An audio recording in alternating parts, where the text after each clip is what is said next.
Now, there has been some discussions around the internet about gaming not being the same anymore. Whether if there is nothing to play, or simply put just saying gaming is ruined or gaming is dead. But I'm here to tell you that this is not the case. Sometimes you have to step out of that zone and try something different. Sometimes there's a genre that you've never got into it back then that you can give it a try. Sometimes you gotta escape the loop and go variety.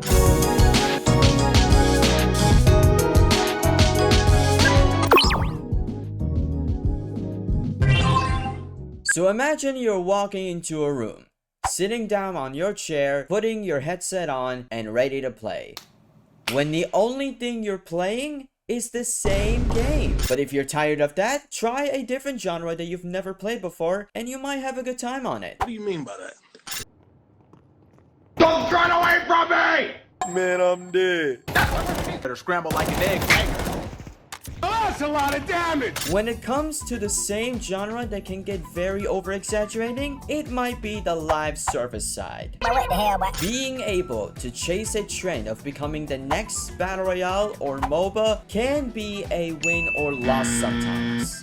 However, I did have fun playing on Omega Strikers, and I might come back on this game again because it's a W for me. It's a win for me. But anyways, I was not a fan of the live service side because of microtransactions and battle royales.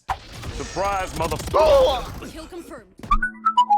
Call of Duty is one of those examples nowadays. Battle royales are the main focus from here. Skill-based matchmaking has becoming a part of an issue for multiplayer, and purchasable skins that's not worth your money. Look!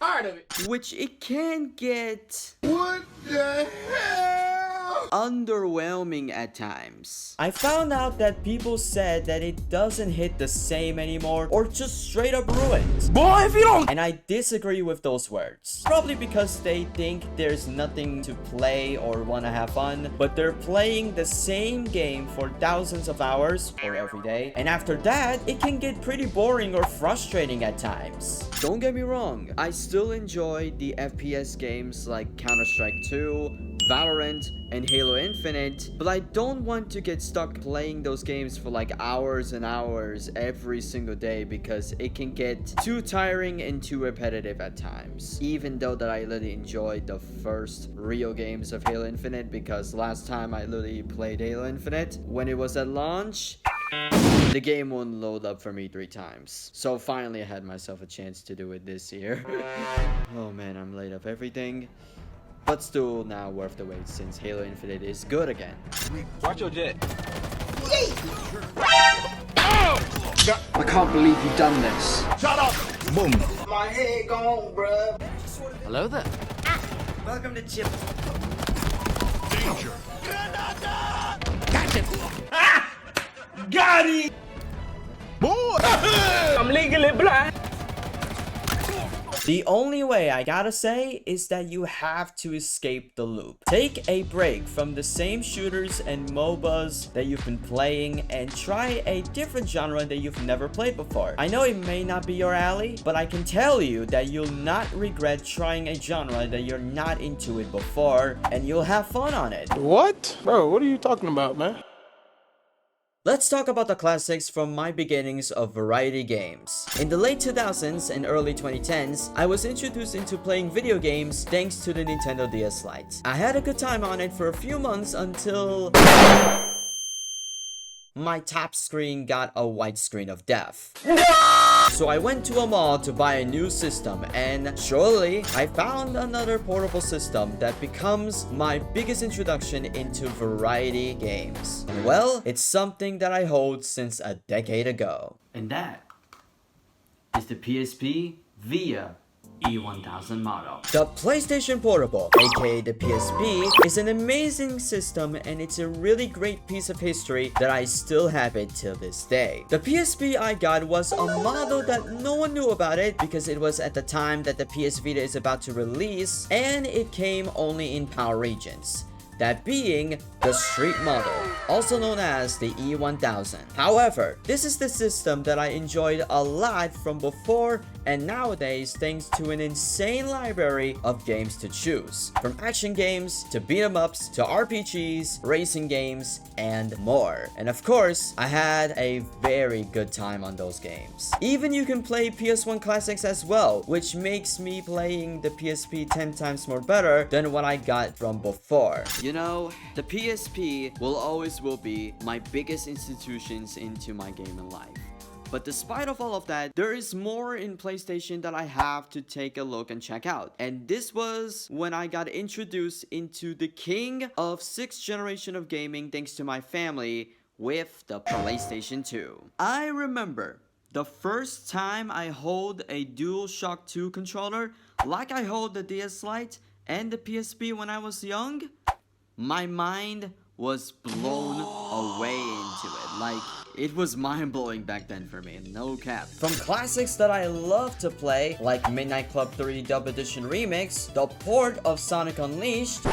There is a port of Sonic Unleashed developed by Dims, the company behind the fighting game called the Rumble Fish, which I'll try it in quite some time. It looks pretty good, I gotta say. And they're also the developers behind the iconic Dragon Ball Z Budokai series and one of my most favorite Dragon Ball games ever, that being Dragon Ball Z Infinite World. 2 games that I looked but never got a chance to play, like Devil May Cry 3, and more of others that I cannot think of it from here, but what I do know is that the PS2 and the PSP was my real introductions into variety gaming. Even though my PS2 is gone by 2013 because I think it's about to discontinue by the next year, I began to come back playing those classics thanks to an emulator called the PCSX2 and begin to relive those classics that I know about it back then and finally played the games that I only looked at it before. Even I played some obscure and forgotten games that I've never heard it or played before, even on games that people talked about it a little. And well, it's really good to say that they look really fun to play like what I was expected.